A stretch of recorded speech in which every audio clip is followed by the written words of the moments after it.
এইটা হচ্ছে খান জাহান আলী রহমাতুল্লাহ আলাইহির মাজার।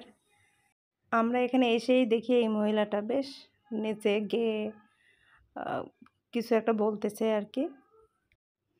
আর এইখানে খুব সুন্দর একটা মনোরম পরিবেশ।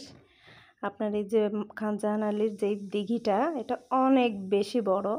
তো এইখানে সবাই নিয়ত করে গোসল করে, বা এমনি আশেপাশে মানুষও আছে গোসল করে হয়তো, অজু করে পাশে মসজিদ আছে, তো মসজিদে নামাজ পড়ে।